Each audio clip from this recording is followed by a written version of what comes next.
and suffers with Alzheimer's. Recently, he has suffered a heart attack and is now in an induced coma with assistance from an IABP, or intra-aortic balloon pump. The doctors have given me 3 options. First, to leave him on the IABP, which would keep him alive for about a week, though still in a coma. Second, to manage his heart issues with medication. This could prolong his life for another few months. However, there's a 50% chance that he will die within a month. Either way, neither option would cure his heart condition. The final option would be to perform a surgery that has a 60 to 70% chance of giving him a normal lifespan, with a 25 to 30% chance that he'll die on the table. I asked the Moot Beit Din which of these options I can choose collectively. It's a tough question. Yes, it is. Well, we know the option of leaving Leib on the IABP can be ruled out immediately. This is because it gives no possibility of life to your father, as it only brings complications and ultimately death. I understand that Scripture says not to stand idly by the blood of our peers, but is my father's dementia creating a life of suffering, and therefore leaving him on the IABP could be in his best interest? Doesn't Tosfot Avodah Zarah 27b say we must act in the best interest of the patient? Well, the Tosfot says we choose the possibility of life over certain death. Therefore, we must always make choices in such cases that will maximize the patient's expected life rather than the one that brings certain death. I see. What about sources such as the Igrot Moshe, which states that we should not prolong a life of suffering? Is he suffering on the IABP? Or what about his dementia? Is that creating a life of suffering? Indeed, the Igrot Moshe does say that. However, your father's life does not classify as a life of suffering. The Igrot Moshe clearly teaches that mental incapacity, such as dementia, is not considered a life of suffering. He explicitly states that a life of suffering must contain physical pain. Although your father's quality of life may be compromised, it is not a life of suffering by the Igrot Moshe's definition. Some may bring in the story of Rabbi Kananya ben Tradion as an argument for permitting the hastening of a patient's death, but that only applies in a case where either the patient is in severe physical pain, like in the Igrot Moshe we just mentioned, or if there is no viable chance to save his life, as according to Sitz Eliezer. We know in our case, there are many possible options that could extend his life. That makes sense. My father finds joy in life, even if in different ways from others. So now the only options left are the medication and the surgery. Correct. However, it seems to me that the surgery could be the only viable option. What do you mean? Well, you told us the pills have a 50% chance of keeping him alive for a few months. Alternatively, it has a 50% chance of killing him within a month. So? Well, within a month could be anywhere from 1 to 30 days. We know that doing nothing and leaving him on the IABP would keep him alive for at least a week or so. So, we could consider that a 50% chance of hastening his death. We know that that is strictly forbidden, according to the Ramah in Shulchan Aruch, based on the Mishnah in Masachet Shabbat. But isn't there also a chance that the medication could extend his life? Yes, however, according to the Igrot Moshe, we only risk Chayei Sha'ah at the risk of him dying sooner if there's a chance that the treatment would fully heal him, which we know in our case, the medication does not. Then it only leaves the surgery. But the surgery is a 25% chance that he'll die on the operation table. Yes, but the Sitz Eliezer says that the operation will fully heal the patient and has a more than 50% chance of success, but you must perform the operation.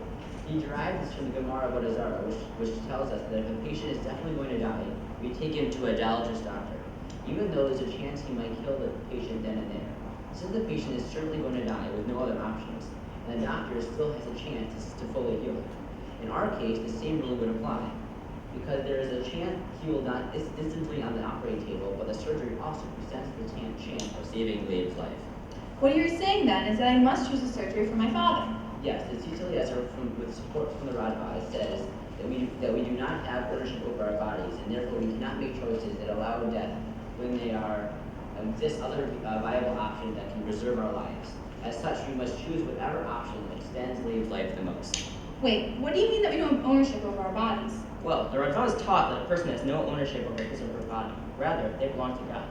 Therefore, we are commanded to make options that will openly and best take care of our bodies. What it boils down to is that the surgery is the best choice for your father because it gives the highest possibility of extending Leib's life the longest. I thought that Igrot Moshe gives patients choice in these matters. Well, in some cases he would, like in Kos Mishpat 275, where it says that one should inform a patient and receive his consent on whether he would like to extend his life or not. However, this is only in the case where the treatment itself is more risky than the illness. We know that in our case, the treatment is less risky than the illness itself, and in such a case, the Igrot Moshe would agree that we should risk despite the patient's choice. So I had to choose the surgery? I worry this is not what my father would have chosen for himself. Would we still need to take the surgery even if it was against his will? Yes, it is still in the best interest in the surgery is performed. However, the Igrot Moshe says that we should not perform the treatment against the patient's will if the patient can physically resist and make it more dangerous, which is not a concern because he's in a comatose. I know such decisions can be very difficult, Shayna. However, you can be assured that the Holocaust supports the decision to allow your father to have the surgery performed, despite the high risk. Most choices in life have a risk factor, and luckily, our tradition takes that into consideration. Thank you so much. Thank you so much for your help in deciding this matter.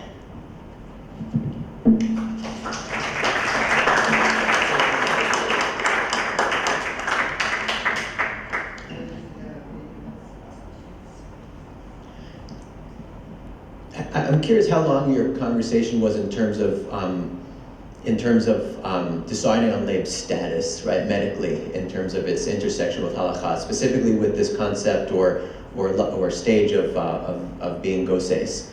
It seemed, I don't think you mentioned the word during your presentation, which is fine, but it seems to me, and correct me if I'm wrong, that you kind of rule out the possibility that Leib in his current state is goses. And if I'm right about that or wrong about that, let me know. And also, why is he or is he not goses, which could affect possible courses of treatment?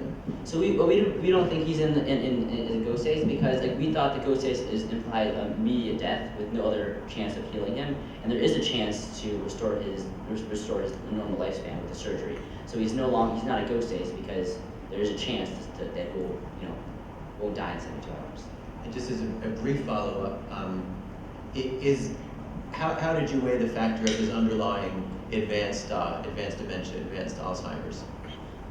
So we brought in the source, IABP 274, which said that the mental incapacity is not a life of suffering, so it wasn't a factor. It's not upon ourselves to judge a person's quality of life based on their mental capacity, and I think that's a theme throughout the Jewish tradition.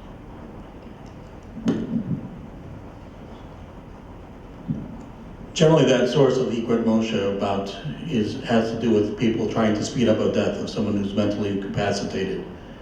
But here we're talking about initiating a very invasive surgery which will cause pain to the patient.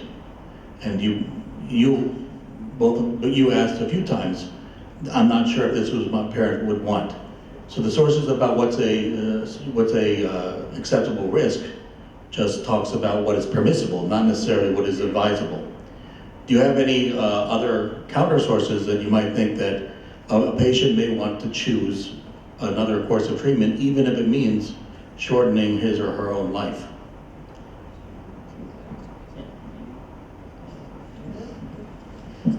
So we concluded that we don't have ownership over our bodies, and we were with the Sita Eliezer, which says that you have to take the surgery because it has more than a 50% chance of success. That you cannot intentionally shorten your life, and if it has a more than 50% chance of success, then it'll give you your full lifespan, then you have to take it. What about the words of?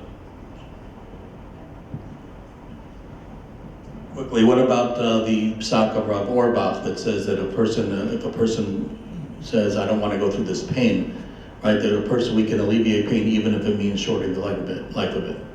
So we talked about, so we said that, if the guy can physically resist and make it more dangerous, then we shouldn't do it. But he's in a coma. He can't really physically resist. I would also ask what you mean by in pain. Like, he can't experience pain in surgery. He's in a coma, and even if he wasn't, we could anesthetize him. I'd like to go back to the Iqrat Moshe for a moment. You were talking a lot about not having ownership for his body. Can you speak a little about why Shayna would then have ownership? She's not necessarily having ownership over the body, but the choice falls on her to make the decision for her father. And because of this idea that we need to choose the option that will extend his life the most and has the least risk factor, therefore, not only if it was Shayna or anyone else making the decision, this is the most likely decision to make. And can you talk a little bit, and perhaps just clarify a little, please, how does this regard to his wishes? If Shayna, it seems like you are assuming that Shayna knows what he would have wanted. How can you correlate this? Well, Shayna in this case isn't really supposed to represent who is choosing. More, she's kind of there on Leib's behalf because he's in the coma, he can't speak for himself. So she's sort of there to represent the what if he was awake. So in terms of the ownership of the body, the question would be, what if he was awake and he wouldn't approve of this surgery? Well, the source that we use is from the RAVSAK, who says that we do not have ownership over his body, or over our bodies, and he uses a quote from Ezekiel to support that.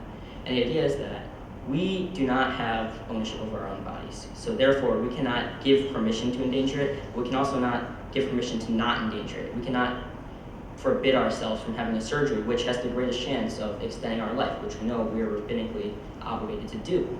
So therefore, even if Leib was awake and he would wish against the surgery, we know that this is a surgery that has a majority chance of succeeding, and that it will probably restore his normal lifespan. So even if he wishes against it, we know that we can still perform the surgery because he can't give us permission to not do it. At what point in your analysis would you say,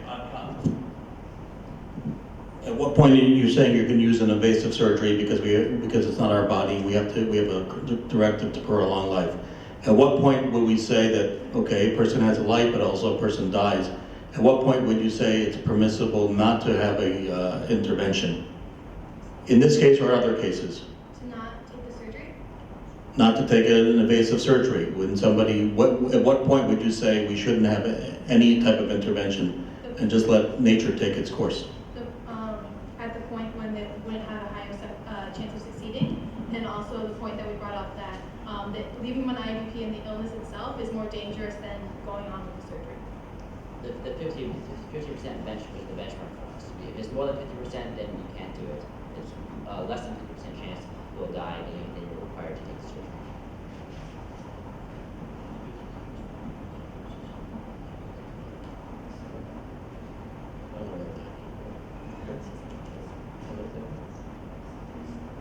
Do you, you concluded your written paper by saying that you learned that halakha is not in opposition to our personal and emotional instincts. So in saying that, you're suggesting that your personal emotional instinct is to permit only the, I just want to clarify, it's to permit only the surgery, and you feel that the halakhic sources overwhelmingly support that, that instinctual response?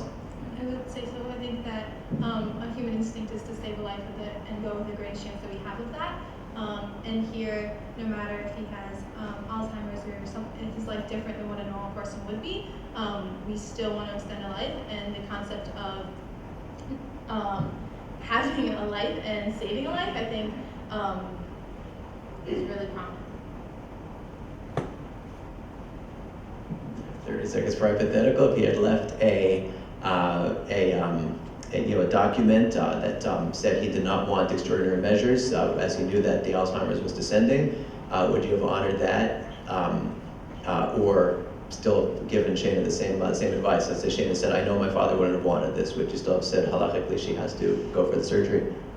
Maybe if there was a larger chance that the surgery would fail and that there would be a more concrete suffering in his life besides Alzheimer's, like a physical pain of some sort, maybe then we would consider honoring that wish. But in our case, we know the surgery is most likely to succeed and that Alzheimer's really isn't a life of suffering, so we would still go forth with the surgery. Thank you.